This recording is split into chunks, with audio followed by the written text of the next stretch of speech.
Welcome to Drysen Learns Things. I'm Drysen. Great to meet you. And today is another solo episode. In fact, this entire week will be solo episodes. I do have a couple interviews lined up for later this week, which I'll post next week. But if you would like to be on the show and you would like to brag about your company, the work you've done, something you're proud of, or just share general business tips and tricks, I want to talk to you. So please reach out to me at Drysen, Drysen, at madebythings.com. I kind of want to talk a little bit about the customer experience and why it's so important to level those things up in your onboarding plan and your customer experience and just the journey of working with someone. And to tell this story, I'm going to go back to 2009. Maybe it's 8. No, it's 2008, September of 2008, when I started my very first company, a DJ company, an entertainment company. I was doing backyard parties. I was doing proms, and it sucked. I did not like those kind of events. But eventually, I was able to land my very first wedding, and I fell in love with it. The dopamine, the structure, the people were cool. It was just a very good time. And the money wasn't bad either. And so I decided that I wanted to double down and focus specifically on wedding entertainment. As time went on, I went to college, met a beautiful bombshell of a woman. Her name is Erin, and she later became my wife, which is pretty cool. But she was aspiring at the time to become a photographer, and I kind of poked and prodded and said, "Hey, you should try weddings. You should try weddings." And so she did. And eventually, we were both running our companies side by side, and we occasionally overlap and help each other out. We kind of try to push each other's services to people. But eventually, we're like, hey, we've got a pretty serious relationship going on here. We're doing things really well together. It's fun. What if we joined our services, made it DJ and photography, one company name, and just rolled with it? And that positioning of being a DJ and a photographer working together behind the scenes to make a couple's day even more magical, holy smokes, it was a powerful combination. And it took off. It worked. But here's the thing.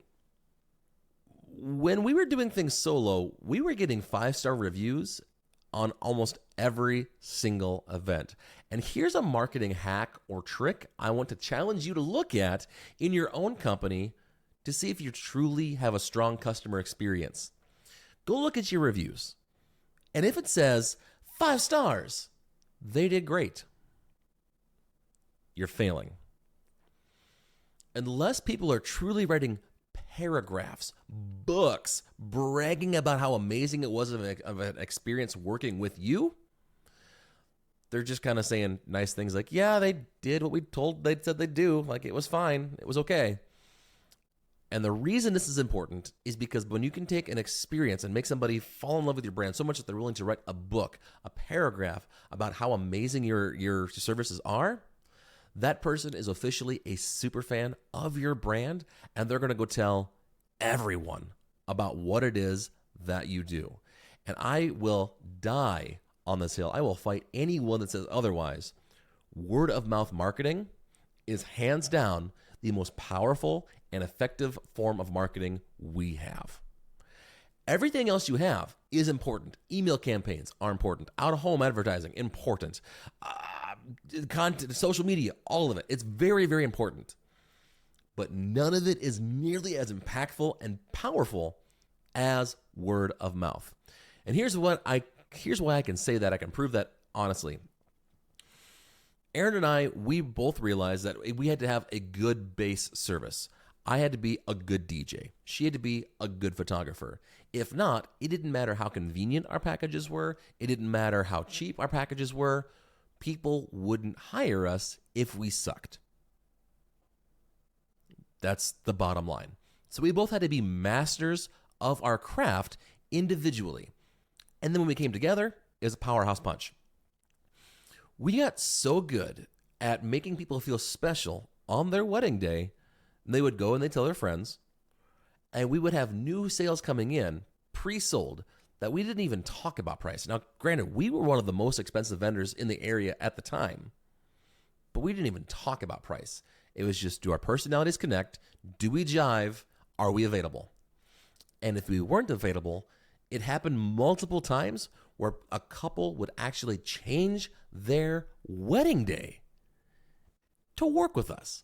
That's insane. Can you imagine any other industry where that actually works, where you're able to say, or any other service where you're able to like, yo, we want to buy from you so much, we're going to change everything else about our big special plan just to give money to you? That's crazy. And yet people are in love with us so much because of it. So how did we actually do this? Well, we doubled down and focused on building a strong customer experience. From the moment someone would reach out, the very first thing, every single time, they would go into our CRM, my phone would automatically ping, and I'd have a little personal video I would send to their inbox, iterating them by name, saying, hey, Caitlin, super excited for your wedding coming up. Let's get together and talk. Just by calling them out by name, reiterating their wedding date, their problem they're facing, et cetera, that face-to-face connection built trust to say, hey, I will take time out of my busy day to talk to you specifically. That's important. When the meeting came, we didn't worry about selling our services and the lights and the speakers and the equipment, any of that stuff. It was 100% about how do we maximize their emotions, what they're looking for, a special day.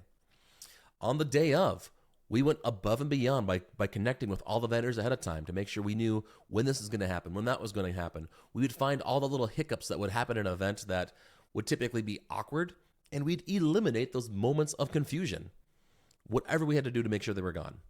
We would just on the moment, like give a little cusp, make sure the attention stayed not on me as a DJ, but on the couple. So even when we introduced them to the grand entrance, I would just take the microphone up and they give a quick thank you for coming to shift the focus not onto me, but on their grand entrance. We would do little things. Like as you see, if you're watching on YouTube, my hand right now, I've got my little DJ light that I still use in the background. My hand is pink.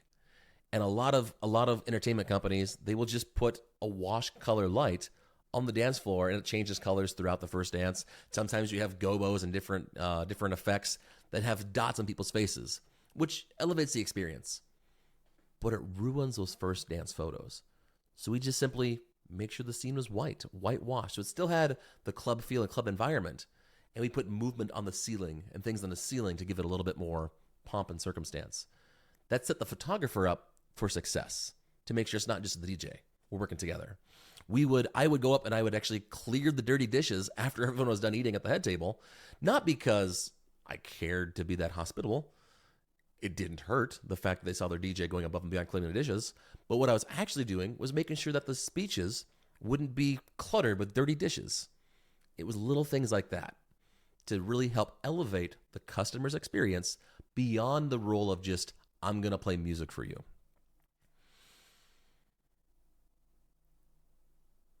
We created an army of advocates, an army of super fans that we didn't have to sell. We just had to exist and focus on our people. Now, I'm a firm believer that there's a content portion of that where you got to make sure you have onboarding campaigns. So after somebody signs a contract, they don't know what to expect, and that's scary. They don't know what the next step is, and there's a lot of trust that can be gained or lost because you think about it. When you get engaged, you book your DJ maybe a couple months afterwards, and then there's a year to sometimes 2 years of a waiting period while you're waiting for things to happen behind the scene. In that long period, there's a lot of trust that can be either built or lost by just simply interacting and sharing ideas and checking in. So we'd make sure we had touch points throughout the time frame saying, hey, this is a really, really cool, trendy thing over here, and just building those relationships. So I'm realizing I'm running out of time. This is a soapbox I could talk on for 20, 30, 40, 50 minutes to an hour. So I just want to wrap up and just say, build your customer experience. Marketing is important for the first side, to inspire curiosity, to build trust, to have social proof, for people to know that you are going to accomplish what they need. But the experience doesn't end when they give you money. That's when the real magic starts to happen. So, again, I am Drysen. This is Drysen Learns Things. Today I'm Drysen Teaching Things, I guess, brought to you by the Made by Things Discovery Workshop. And I will be back tomorrow with a new story, and we'll see you then. Goodbye. Drysen Learns Things is brought to you by the Discovery Workshop from Made by Things. If you are looking for a content partner to help you brainstorm, set goals, and create content that truly resonates with your audience, check us out at madebythings.com/discovery.